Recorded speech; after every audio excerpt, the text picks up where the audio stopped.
Good morning, people. We are now in Bohol, Alona Beach. Kung nandito kami sa Bohol at gusto namin maligo ng dagat, ito lang talaga pinapuntahan namin, Alona Beach. Punta kami dito, it's either early in the morning or late in the afternoon hanggang papuntang gabi kasi may mga dancing dancing fire dancers, ganun. Tapos ang issue dito is mahal daw, depende sa kakainan nyo. Gusto nyo makatipid, sa mismong Alona Beach, meron dyan meron dalawang 7-Eleven, magkabilang dulo. Both sides may dalawang 7-Eleven. So, doon lang kayo mamili kung gusto nyo. Okay? Then, pwede na kayo maligo.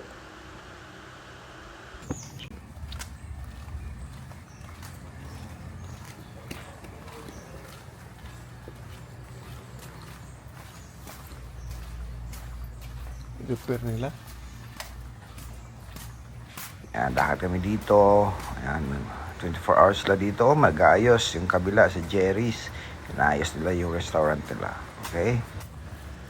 But kung napansin nyo na walang tao, it's a weekday and it's still 5 p.m. ng umaga. Kaya wala talaga tao dito.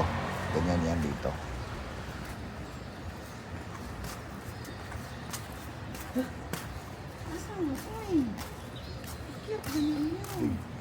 Di ya. Uy, asa berarti? Ano?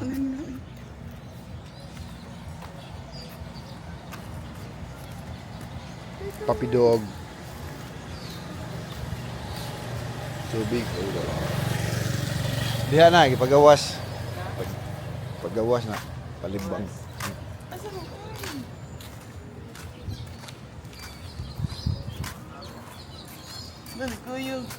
Diha yung diha? Hello. Palibang.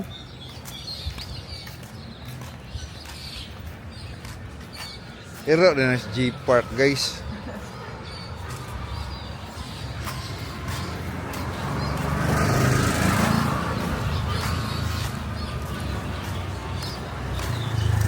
Sunrise guru rin din. Tuloy, ano suod na? Sunrise. Ha? Taob.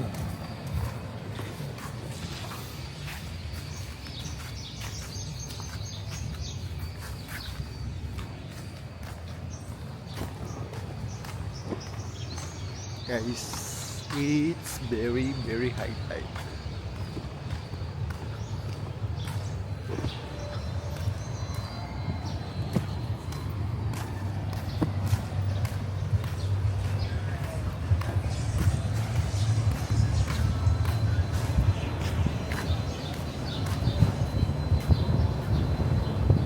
We are now walking towards the dagat o Alona.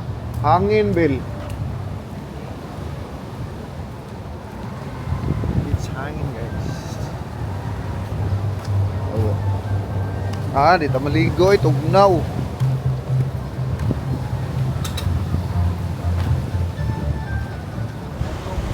Actually, guys, kung plano nyong trip nyong magligo ng dagat, Bohol, tapos tanong nyo kung saan pwede magligo, pinakamadali, Alona or Dumaluan.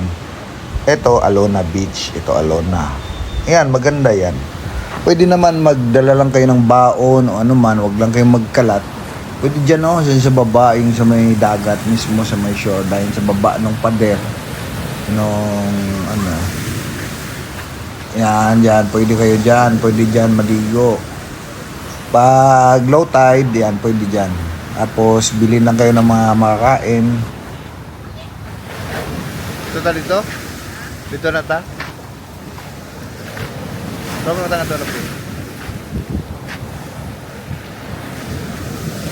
Sungit ang panahon, guys. Sungit ang panahon. Katulad ng isa nito. Ang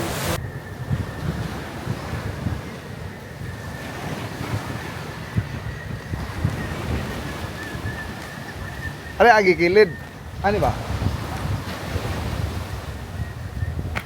Ano, kilid.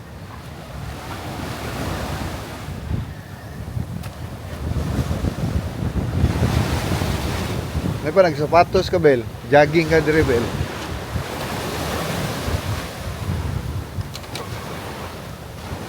dyan, pwede dyan. Dyan sa baba, sa may buhangin. Pwede po dyan, during low tide. Ayun, Drewel, lang, mahulog kasi kami, parang Drewel. mabuting din ng dagat. Pwede dyan maligo. Tapos kung namamahala naman kayo sa mga tindahan dito, actually, magkabilang dulo, both end ng Alona Beach, may 7-Eleven kabilaan. So, bili lang kayo doon. Tapos, dalhin nyo dyan sa Dalampasigan. Tapos, yung kalat, yung basura nyo, dalhin nyo ulit. Tapon nyo sa basurahan. Doon mismo sa 7-Eleven. O, diba? Pwede dyan. Kung gusto nyo budget, travel budget. Gusto nyo makatipid, diba? At maligo na kayo, diba? O, Morning walk. Time check, 5:32 in the morning. Right here at Alona. Ano siya guys? This is the end part of